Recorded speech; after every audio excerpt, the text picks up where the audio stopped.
Assalamualaikum warahmatullahi wabarakatuh. Alhamdulillah wassalatu wassalam ala rasulillah wa ala alihi wa ashabihi wa man wala amma ba'd. Pada kesempatan kali ini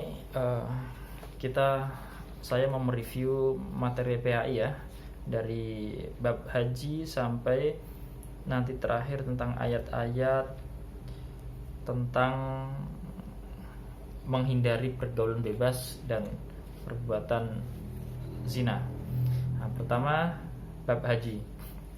Secara global, pelaksanaan atau tata cara haji itu terbagi menjadi tiga, yaitu ifrad, qiron, dan tamattu. Ifrad artinya mendahulukan haji, dia melaksanakan haji terlebih dahulu, baru setelah itu umroh. Kalau qiron, membarengkan atau bareng antara pelaksanaan haji dan umrohnya. Kalau tamattu, dia melaksanakan umroh terlebih dahulu, setelah itu baru haji. Itu tata caranya secara umum. Nah, adapun tata cara manasiknya yang lebih spesifik, lebih detail lagi, pertama, seorang yang mau melaksanakan haji, dia tentu harus memakai pakaian ihram terlebih dahulu, karena ini mau nggak mau harus dilaksanakan. Nah, dalam pemakaian ihram ini ada batasannya. Maksudnya batas kapan dia mulai berihram. Ketika dia memakai pakaian ihram, ada batasannya, dia memulainya dari kapan, dari mana. Nah, itu ada istilah mikot makani, yaitu batas tempat. Batas seorang yang mau berhaji dan mau memasuki atau melewati batas tersebut, dia harus sudah memakai pakaian ihram dan juga niat. Itu mikot makani. Ada satu lagi mikot zamani, atau batas waktu. Nah, dia sudah boleh melaksanakan atau memakai pakaian ihram sembari atau sekalian niat melaksanakan haji itu. Kalau mikot makani, batas tempat bagi penduduk Indonesia atau warga Indonesia dan sekitarnya, itu batasnya adalah Yalamlam. Jadi sebelum atau ketika dia masuk itu harus dia sudah siap memakai pakaian ihram dan juga niat melaksanakan manasik. Ada juga Qarnul Manazil, ada Zulhulaifah, ada Zatul Iraq. Ini bagi penduduk yang lainnya dari Yaman, dari Suriah yang ada di sebelah utara, atau yang dari Turki, atau dari Mesir gitu, Sudan.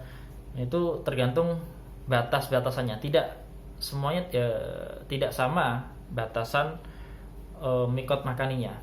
Nah, adapun mikot zamani atau batas waktu itu adalah Syawal. Itu waktunya haji, musimnya haji itu dimulai dari Syawal, Dzulqa'dah, terus Dzulhijjah. Dia kalau ada seseorang dia ingin melaksanakan haji, dia memakai pakaian ihram dari Syawal sudah nggak apa, boleh. Cuma dia nanti bakalan lama menunggu pelaksanaan ibadah yang setelahnya, karena nanti ada pelaksanaan wukuf di Arafah. Itu waktunya adalah Dzulhijjah, tanggal 9 hari tanggal 9 hari Arafah. Nah, setelah dia memakai pakaian ihram, nanti pada tanggal 9 Dzulhijjah atau yang disebut dengan hari Arafah, dia pergi ke padang Arafah setelah tergelincirnya matahari. Setelah tergelincirnya matahari, dia pergi ke Arafah untuk melaksanakan wukuf, berdiam diri. Wukuf dia sampai nanti maghrib atau sampai setelah pertengahan malam, jam 12 ke atas. Berarti malam 10 Dzulhijjah gitu. Nah, ini udah masuk tanggal 10 Dzulhijjah. Karena pergantian hari, pergantian tanggal kalau untuk bulan Hijriyah itu dari maghrib. Nah, setelah pertengahan malam, dia sudah boleh meninggalkan padang Arafah menuju tempat setelahnya, melaksanakan manasik yang setelahnya, yaitu dia pergi ke Muzdalifah. Dia pergi ke Muzdalifah di sana untuk mabit, menginap sampai nanti menjelang fajar sodik atau menjelang subuh dia sudah boleh meninggalkannya. Nah, untuk melaksanakan praktik yang setelahnya, ketika dia sedang di Muzdalifah, dia sekalian membawa kerikil. Nah, untuk dibawa menuju tempat setelahnya yaitu Mina. Di Mina biasanya kira-kira sampai tempat Mina itu ya agak pagi lah, udah pagi. Kadang sampai kira-kira waktu duha. Nah, sampai di Mina nanti di sana batu yang dibawa tadi itu untuk lempar jumroh Aqobah di Mina. Nah, ini udah tanggal 10 ini. Tanggal 10 berarti praktik yang ada di tanggal 10 tadi udah dimulai dari mabit di Mina. Mabit di Muzdalifah, setelah itu ke Mina untuk melempar jumroh. Setelah melaksanakan praktik melempar jumroh, dia tahalul awal. Setelah itu dia tawaf ifadah, ya. Setelah itu melaksanakan sa'i antara Safa dan Marwah. Setelah itu tahalul tsani, tahalul yang kedua. Nah, ini semuanya dilakukan pada tanggal 10 Dzulhijjah. Nah, setelah selesai sebelum terbenamnya matahari pada tanggal 10 Dzulhijjah tadi, dia pergi ke Mina lagi. Pergi ke Mina ya sebelum terbenamnya matahari untuk melaksanakan mabit di sana. Mabit pada tanggal 11 Dzulhijjah, tanggal 12, tanggal 13. Nah, pada hari-hari tersebut dia melempar jumroh ula, jumroh wusta, dan juga jumroh Aqobah. Nah, orang yang mabit di situ di Mina, dia boleh meninggalkannya tanggal 12 sudah boleh. Kalau mau lanjut sampai tanggal 13 juga gak apa-apa, mabit di sana. Nah, yang keluar Mina pada tanggal 12 itu disebut safar awal, yang tanggal 13 disebut safar tsani. Ya, istilahnya safar atau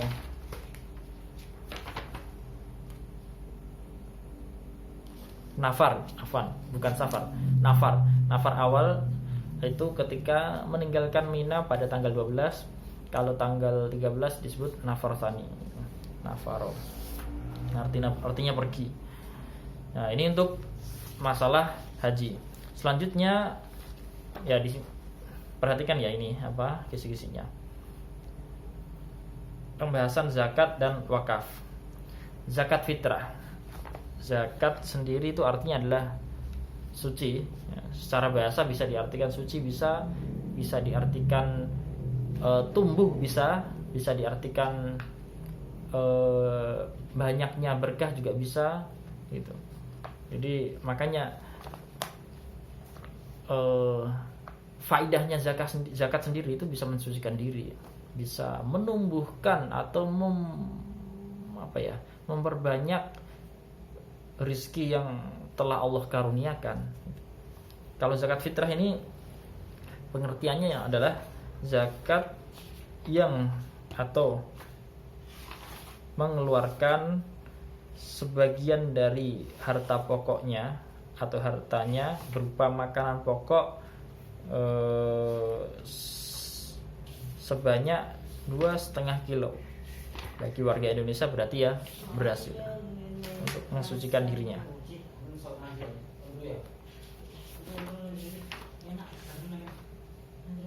Iya. Kalau sama zakat fitrah hukumnya wajib dikeluarkan. Kapan waktunya? Waktunya adalah mulai dari Ramadan sampai menjelang hari raya atau sampai menjelang sholat Idul Fitri. Nah,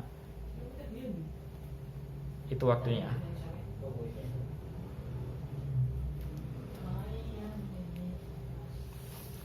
Selanjutnya zakat mal atau zakat harta itu juga hukumnya wajib.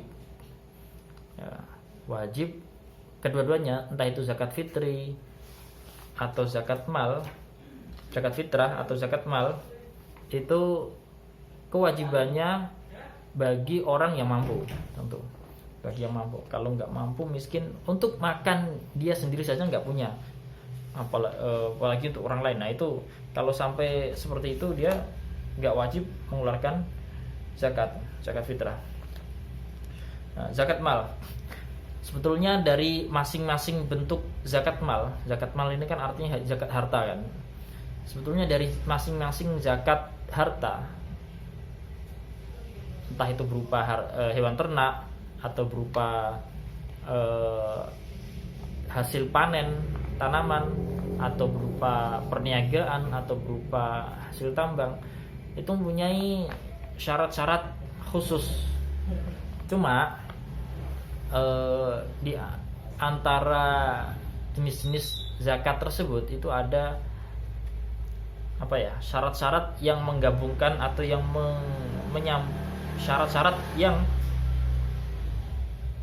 umum. Ada syarat-syarat umum. Syarat-syarat umumnya pertama adalah zakat atau hartanya yang dimiliki itu sudah mencapai nisabnya.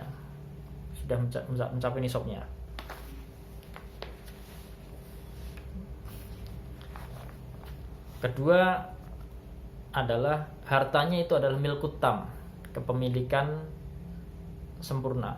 Hartanya adalah milik sempurna, bukan seperti misal ada masjid atau tempat umum itu ya benar, semua orang bisa menggunakannya, tapi itu bukan kepemilikan pribadi, bukan kepemilikan perorangan, kelompok, bukan. Itu ya untuk rame-rame. Pertama adalah sudah mencapai nisab. Kedua, milkut tam atau kepemilikan sempurna. Ketiga, mencapai haul atau 1 tahun penuh. Nah, mencapainya haul 1 tahun penuh ini bagi zakat atau bagi harta hewan ternak atau perniagaan atau emas atau perak, itu. Tapi kalau untuk hasil panen buah-buahan maupun hasil panen makanan itu tidak harus 1 tahun. Sekali dia panen, kalau mencapai nisab, dia wajib mengeluarkan zakat dari hasil panen tersebut gitu. Tapi kalau seandainya sekali panen belum mencapai nisab, gagal panen, biasanya kan dalam 1 tahun bisa panen 2 kali kan. Panen pertama belum mencapai nisab, panen kedua belum mencapai nisab. Tapi kalau seandainya digabungkan antara 2 panen ini dalam 1 tahun dan mencapai nisab, dia wajib mengeluarkan zakat. Adapun untuk zakat hewan ternak, ini tidak semua hewan ternak wajib dikeluarkan zakatnya, enggak. Khusus pada hewan-hewan tertentu, yaitu hewan ternak onta, kambing, sapi, dan kerbau. Ini saja. Kalau dia miara, misal dia nernak ayam, nah, ini dia nggak wajib zakat. Kalau ayamnya tadi untuk konsumsi pribadi loh ya.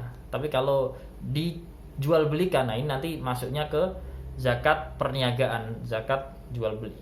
Tapi kalau untuk konsumsi pribadi, sekalipun ayamnya banyak, ya dia nggak wajib mengeluarkan zakat. Atau dia ternak burung misalnya, ini nggak wajib zakatnya. Ada kalau hewan ternak yang wajib dizakat tadi, ada kambing, sapi, kerbau, satu lagi onta.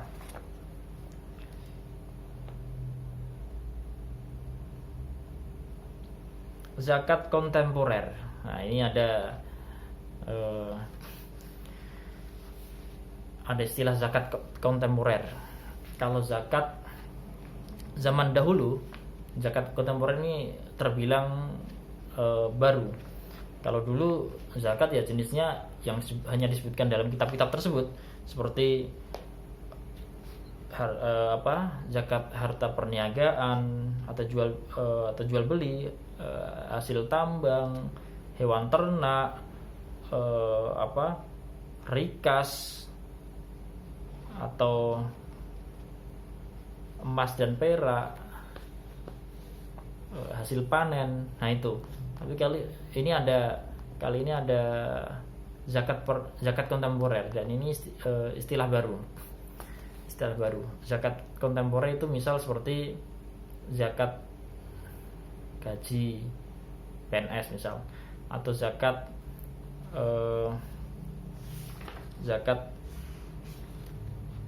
profesi, zakat hasil deposito, zakat hasil perkebunan karet misal. Nah ini zakat kontemporer ini pengertiannya, misal kalau seandainya saya tanya ke kalian, apa yang dimaksud dengan zakat kontemporer? Zakat kontemporer adalah zakat yang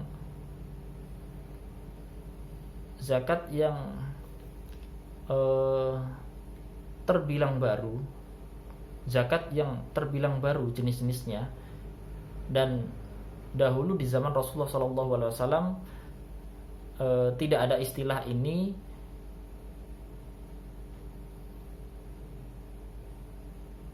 dan munculnya istilah ini dari hasil ijtihad para ulama, dengan mengiaskan atau menganalogikan dengan jenis-jenis zakat atau jenis-jenis harta yang wajib dizakatkan pada zaman dahulu gitu. Ini 2 poin penting, yaitu zakat yang terbilang baru dan belum ada jenis-jenisnya di zaman Rasulullah SAW atau di zaman salaf, dan juga kemunculannya ini adalah hasil ijtihad para ulama dengan menganalogikan kepada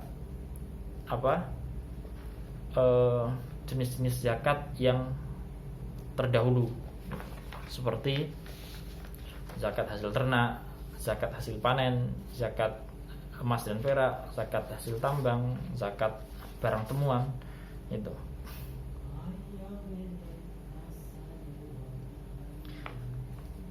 Wakaf dan tujuannya. Wakaf secara bahasa, wakaf itu artinya menahan. Kalau secara istilah, menahan harta kepemilikannya atau hak miliknya untuk digunakan kemanfaatannya di jalan Allah Subhanahu wa taala, atau di jalan Allah, untuk digunakan kemanfaatannya di jalan Allah. Dan tentu ini tujuannya adalah untuk mengharapkan ridha Allah SWT, mengharapkan pahala dari Allah SWT. Nah, dalam perwakafan ini itu ada beberapa rukun, yaitu adanya wakif, orang yang mewakafkan, adanya harta yang diwakafkan, atau adanya orang, yang ketiga ini, adanya orang yang dituju, orang yang berhak menggunakan wakaf ini. Yang keempat adalah sigot atau lafadz yang diucapkan, saya mewakafkan ini misal. Nah itu. Dalam wakif ada syarat-syaratnya, syarat-syarat yang harus terpenuhi. Kalau ada seseorang yang dia mewakafkan sementara dia tidak terpenuhi syarat-syarat mewakafkan, ya nggak sah barang wakaf tersebut itu. Syarat-syaratnya ada 3. Pertama, dia berakal. Kedua, dia balik. Ketiga, dia merdeka, bukan seorang budak. 3 syarat ini harus terpenuhi bagi seorang yang mewakafkan hartanya. Oke, ini untuk pembahasan ibadah haji dan zakat juga wakaf.